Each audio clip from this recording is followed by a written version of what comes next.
Halo, balik lagi dengan saya Irianto Petrus Binsardo. Kali ini kita akan membahas emiten saham yang bergerak dalam bidang perkebunan sawit ya, penjualan sawit, yaitu Astra Agrolestari.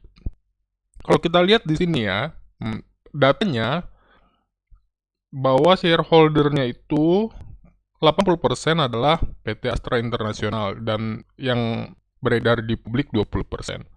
Dan kalau kita lihat di sini bahwa 89% itu dari crude palm oil, minyak kelapa sawit, dan palm kernel and derivative, dan bagian-bagian lain dari sawit lah ya. Istilahnya memang 99% dari produksinya, dari revenue-nya, berasal dari perkebunan sawit itu sendiri. Sedangkan untuk segmen operasinya, berdasarkan wilayah, itu cukup merata antara Sumatera, Kalimantan, dan Sulawesi. Itu sekilas tentang saham ini dan bagaimana ke depannya, apakah buat teman-teman yang masukkan AALI ini sebagai watchlist, apakah layak untuk diinvestasikan dan bagaimana strategi investasinya. Sebelumnya teman-teman bisa subscribe dulu nih, karena kedepannya kita juga akan bahas saham-saham lainnya dan mereview laporan keuangannya dengan concise, dengan ringkas, sehingga teman-teman tidak perlu menghabiskan banyak waktu khusus untuk membaca laporan saham, namun cukup mendengarkan via YouTube sambil ngerjain hal-hal yang lain gitu ya. Oke, lanjut. Sekarang kita mulai saja. Pertama, dari aset growth-nya.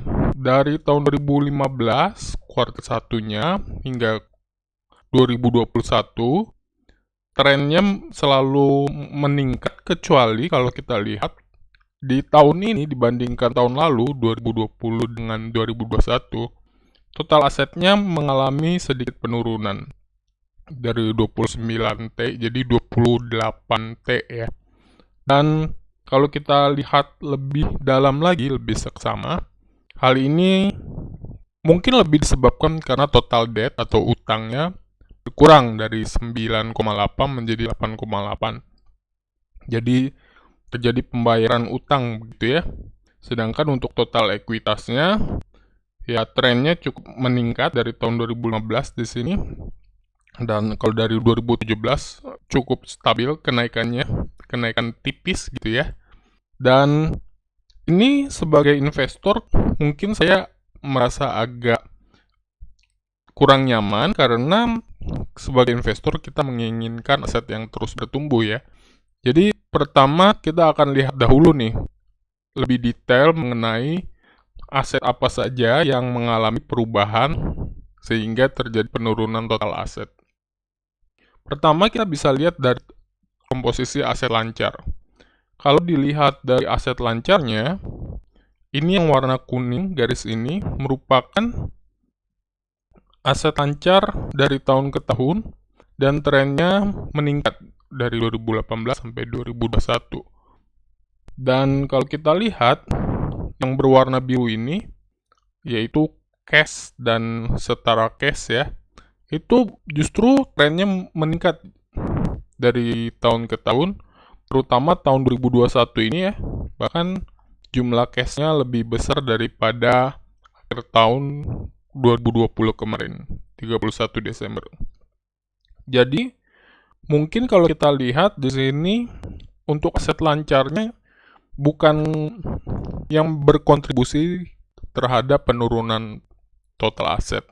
Namun di sisi lain kalau kita lihat dari komposisi aset tetap, jadi yang sifatnya aset tetap, garisnya yang berwarna abu-abu ini yang mengalami tren penurunan.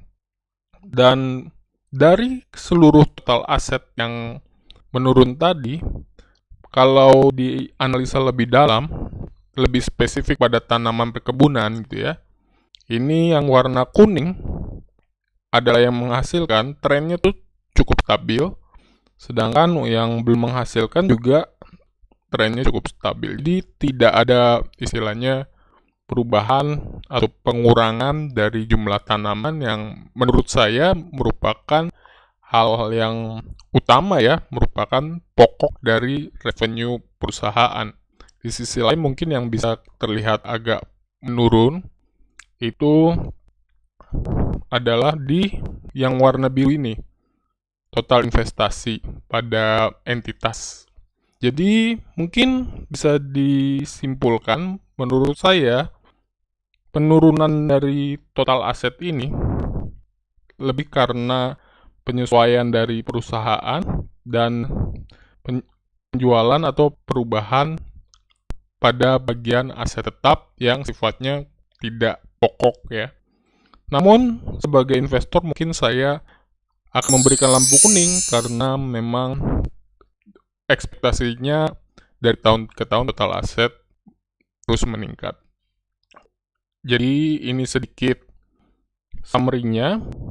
Untuk alasan yang emiten ini, alasan ketiga mungkin lebih reasonable ya, menurut saya. Next. Kemudian, kalau melihat lebih dalam pada total debt-nya atau utang totalnya, mengalami penurunan dari 9,8 menjadi 8,8 T. Komposisi yang cukup besarnya ada pada long term debt atau utang jangka panjangnya. Turun dari 7,3 menjadi 6,7. Dan komposisi ini 6,7 dibandingkan 8,8 secara keseluruhan. Utang jangka panjangnya atau long term debt-nya ini memiliki komposisi yang di atas 50%. Jauh di atas 50% ya. Dan menurut saya ini merupakan concern karena long term debt atau utang jangka panjang ini adalah utang yang dapat memberikan beban bunga kepada perusahaan sehingga bisa menggerus profitnya ya. Namun di sisi lain, kita tidak bisa melihat hanya dari komposisi long term debt terhadap utang keseluruhan atau total debt-nya. Karena kemungkinan bisa juga karena utangnya juga sedikit. Jadi tidak terlalu membebani perusahaan. Namun ini kita bisa memberikan lampu kuning terlebih dahulu.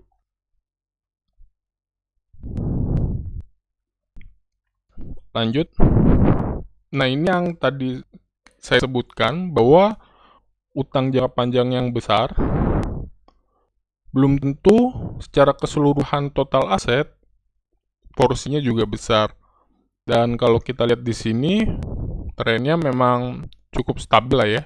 Sini cukup stabil, long term debt-nya di angka 25 hingga 24 tahun 2021.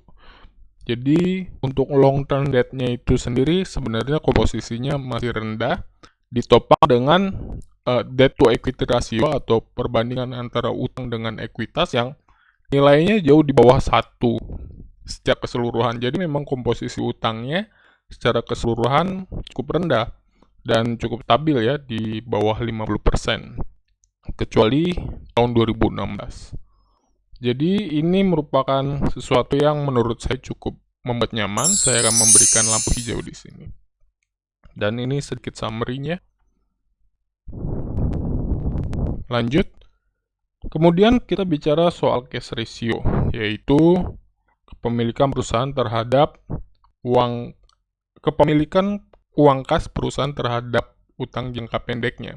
Kalau kita lihat, memang saya akan lebih nyaman kalau memang cash ratio itu lebih dari 100%, dalam arti perusahaan memiliki cukup uang kas untuk membayar utang jangka pendeknya. Namun kalau kita lihat dari tahun ke tahun, memang nilai dari cash-nya perusahaan cukup rendah, stabilnya di cukup rendah, kecuali tahun 2020 sampai 2021. Nah, ini yang menjadi cukup perhatian. Mungkin kalau kita menggunakan logika sederhananya ya dalam kondisi pandemi seperti ini, memiliki cash yang besar justru cukup menarik karena itu artinya perusahaan sedang mempersiapkan amunisi ya istilahnya menurut saya untuk mempersiapkan diri menghadapi economic boom ya kalau istilah dari berita-berita di masa depan yang dimana perusahaan sawit ini adalah salah satu komoditas yang sangat bergerak berdasarkan economic cycle. Dan kalau kita lihat di sini memang untuk asset turnover-nya memang berkurang. Ya, ini juga menunjukkan bahwa dengan berkurangnya penjualan atau aktivitas, perusahaan memang mempersiapkan lebih banyak kas daripada tahun-tahun sebelumnya. Namun kita harus lihat dahulu, kalau cash ratio-nya rendah, maka yang paling penting adalah perusahaan memiliki cash flow yang cukup untuk membiayai aktivitas sehari-harinya. Jadi kita lihat lebih dalam dari cash flow-nya. Ini dari 2018 sampai 2021. Pengecualian di sini sebagai benchmark atau pembanding ini tahun 2020 tapi Desember ya. Jadi untuk kuartal pertama yang berwarna biru ini kegiatan operasi ya, cash flow-nya positif dari tahun ke tahun. Bahkan cash flow kegiatan operasi pada kuartal pertama tahun 2021 ini justru lebih tinggi daripada tahun-tahun sebelumnya. Kemudian untuk aktivitas investasi, yaitu yang warna orange ini, perusahaan cenderung untuk tetap melakukan investasi ya, terus melakukan investasi dengan nilai yang cukup stabil. Kecuali tahun 2021 memang aktivitas investasinya lebih sedikit dibanding tahun-tahun sebelumnya.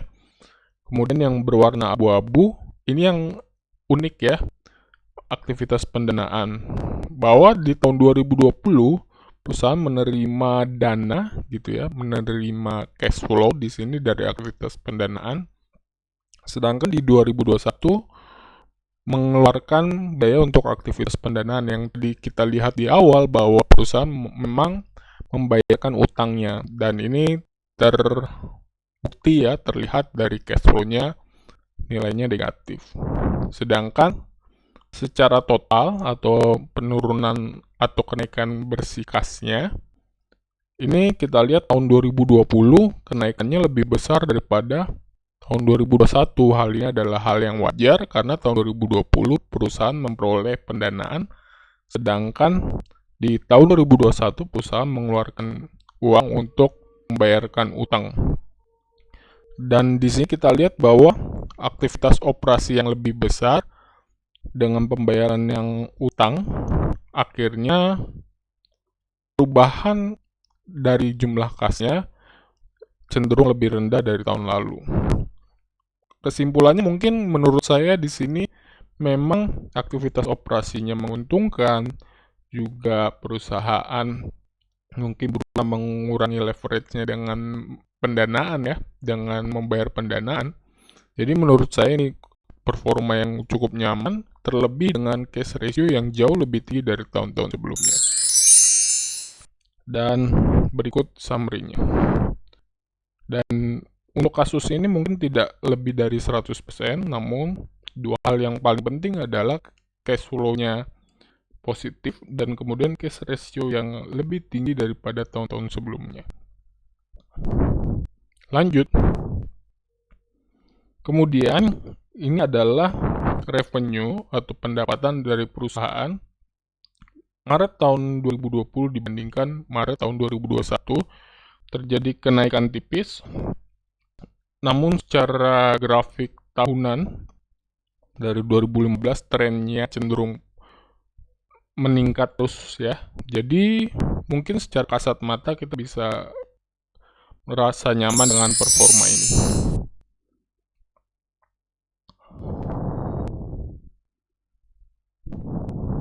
Lanjut. Kebalikan dari pendapatannya, justru net profitnya atau keuntungannya menurun dari 371 jadi 162 gitu ya, dengan net profit margin yang juga menurun.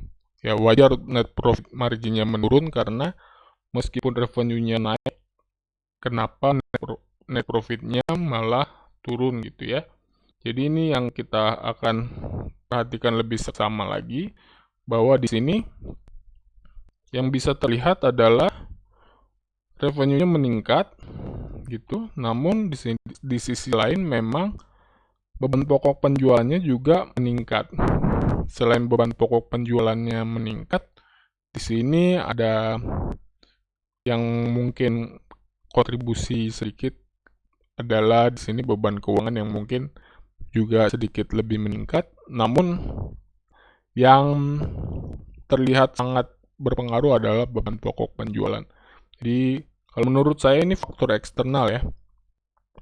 Namun performa net profit yang menurun merupakan suatu hal yang cukup tidak membuat nyaman. Saya akan memberikan lampu merah di sini. Dan ini sedikit summary.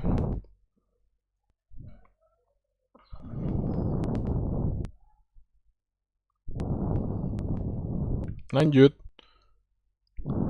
Untuk times interest earned, jadi berapa kali lipat sih bunga yang dimiliki perusahaan dapat dibayarkan dengan keuntungan perusahaan. Nilainya naik dari 5,74 jadi 6,59. Saya sangat nyaman kalau nilainya di atas 1 dan ini jauh di atas 1. 1 di sini ya. Jadi secara kasat mata cukup nyaman buat saya.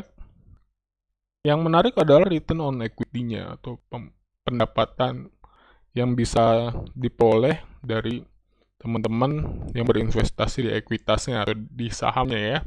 Dalam hal ini nilainya di 0,83, turun cukup jauh ya. Tahun 2017 bisa sampai 4,35, dan ini mungkin merupakan hal yang cukup wajar ya dengan aktivitas ekonomi yang berubah dan saham ini bermain di komoditas ya, sawit.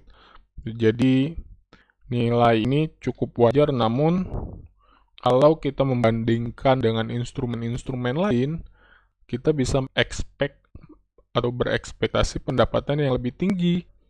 Misalnya kalau berinvestasi di reksadana, obligasi, atau pasar uang. Jadi ini merupakan hal yang tidak nyaman buat saya. Dan saya akan memberikan lampu merah. Lanjut. Yang menarik adalah di sini dari sisi PBV ya. Mungkin dari sisi IHSG pricingnya. Pada saat video ini dibuat harganya di 9.700. Kalau berdasarkan PER atau price to earning ratio, nilai ini cukup mahal karena tadi return-nya memang cukup rendah ya, menurun dari tahun ke tahun, dari tahun-tahun sebelumnya, dan nilai wajarnya di 2000, dan menurut saya ini invalid ya, karena tidak merepresentasikan aset yang sebenarnya. Namun yang menarik di sini memang kalau secara PBV-nya ini bisa naik sampai di 15.000 menurut perhitungan saya, karena secara total PBV-nya dari tahun-tahun sebelumnya sudah cukup rendah, terlebih kalau dibandingkan PBV sama dengan 1, dia masih di bawah 1. Jadi ini merupakan suatu hal yang sangat baik menurut saya. Saya memberikan lampu hijau di sini. Dan yang paling penting adalah memang harus memperhatikan kondisi teknikal dan isu yang berkembang. Lanjut. Jadi kita summary-kan dulu sebelum strateginya. Untuk growth-nya, bahwa justifikasinya asetnya harus bertumbuh. Saya belum bisa kasih checklist meskipun secara keseluruhan ekuitasnya bertambah ya. Namun pembayaran utangnya menyebabkan total asetnya mengalami penurunan sedikit. Kemudian likuiditas, low DER dan long term debt-nya juga low. Bisa saya checklist karena tadi long term debt-nya di angka 20 sekian persen saja. Sedangkan debt to equity ratio juga di bawah 0,5. Untuk activity atau high cash reserve, justifikasinya high cash reserve, bisa saya checklist karena cash reserve-nya lebih tinggi daripada tahun-tahun sebelumnya. Untuk profitability, ekspektasinya adalah increasing profit. Saya belum bisa kasih checklist karena return on equity-nya menurun dari tahun sebelumnya.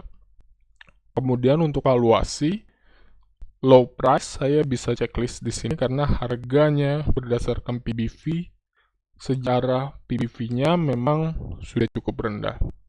Dan apa strategi yang bisa diambil di sini? Kita akan lihat dari kelebihan, kekurangan, kesempatan, dan tantangannya terlebih dahulu. Pertama dari kelebihannya, memang secara book value sudah murah. Kekurangannya, seperti yang kita lihat, memang return on equity-nya yang cukup rendah dibandingkan kalau kita berinvestasi di instrumen lain. Untuk kesempatannya, yaitu kesempatan perbaikan ekonomi. Jadi dengan adanya perbaikan ekonomi, harga komoditas bisa terkerek ya. Dan tantangannya memang sangat identik dengan komoditas bahwa fluktuasi harga cukup variatif ya. Jadi ini merupakan tantangan kalau berinvestasi di saham Astra Agrolestari ini. Jadi apa my decision yang bisa diambil? Kembali lagi harus diingatkan bahwa ini opini pribadi dan dapat berubah berdasarkan perubahan ketersediaan data dan bukan ajakan untuk melakukan apapun. Untuk di skip saya nggak skip ya karena secara fundamental masih bagus. Untuk short term trading saya akan centang karena sebagai komoditas ya memang sangat identik dengan trading ya biasanya. Kemudian wait for discount. Pada saat video ini dibuat, IHSG memang masih dalam fase downtrend, jadi cukup aman sih kalau ingin wait for discount. Perhatikan juga ya, jangan sampai ketinggalan kereta juga. Kemudian medium term hold masih saya centang karena laporan keuangan kuartal pertama ini menurut saya masih cukup nyaman ya. Untuk return investing, saya belum bisa centang karena secara return masih dalam tren yang cukup menurun dibandingkan tahun sebelumnya. Sedangkan untuk capital gain ini mungkin centang saya yang paling tebal karena harganya memang sudah di bawah rata-rata PBV di tahun-tahun sebelumnya. Oke, ini sedikit dari saya soal saham ALI. Dan mungkin kalau teman-teman ada pertanyaan atau opini yang berbeda bisa tulis di kolom komentar agar kita bisa sama-sama diskusikan. Dan kalau ada request saham apa yang mau dibahas, teman-teman juga bisa tulis di kolom komentar. Jadi pastikan untuk subscribe karena kita akan terus membahas saham-saham secara fundamental karena membeli saham adalah investasi ya, jangan pernah membeli kucing dalam karung gitu ya. Kita harus tahu performa dari tahun-tahun sebelumnya berdasarkan laporan keuangan. Oke, sekian dari saya Yanto Petrus Binsado, sampai jumpa di video-video berikutnya.